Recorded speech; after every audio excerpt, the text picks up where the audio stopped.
नमस्कार, मी हिल्स किचनमध्ये तुमचं स्वागत आहे। आज आपण कोकणातील पारंपरिक पदार्थ करणार आहोत ज्याचं नाव आहे रस शिरवाळे।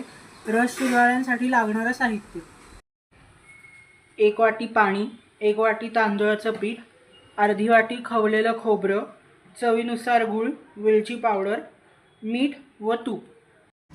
तांदळाच्या पिठाची उकड काढण्यासाठी 1 कप पाणी गरम केलं आहे। यात चवीनुसार मीठ व 1 चमचा तूप घालू। पाण्याला उकळी आली आहे। यात घेतलेलं 1 वाटी तांदळाचं पीठ घालून उकड काढून घेऊ।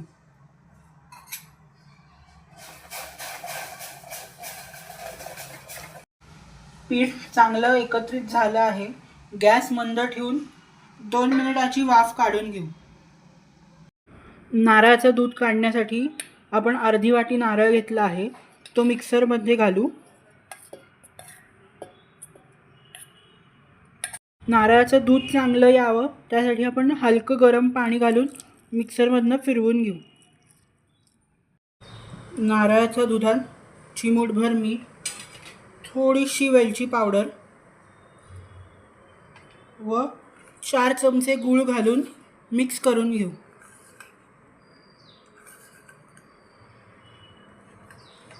आपलं नारळाचं दूध तयार आहे। उकड एका परातीत काढली आहे।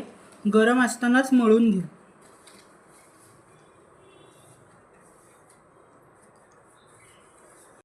उकड छानपैकी मळून घेतलेली आहे। सोऱ्याला आतून तूप लावलं आहे व खाली शेवेची जाळी लावली आहे।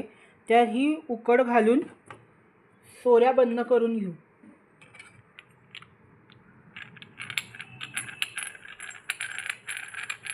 स्टीमरमध्ये पाणी गरम करत ठेवलं आहे। स्टीमरच्या ताटलीमध्ये केळीची पानं लावली आहेत। त्याला तुपाचा हात लावला आहे। आपण सगळे शिरवाळे पाडून घेऊ।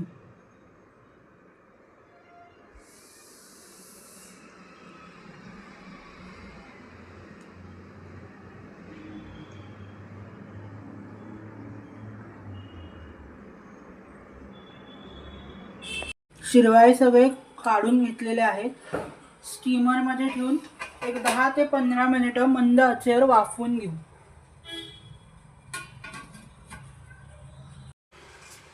आपले शिरवाळे झालेले आहेत, काढून घेऊ व गरम गरम नारळाच्या दुधासोबत सर्व करू। शिरवाळे सर्व करून घेऊ।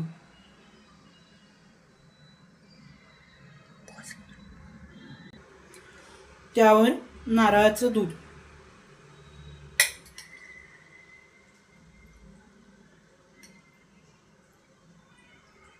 गरमागरम रस शिरवाळे तयार आहेत। Thanks for watching.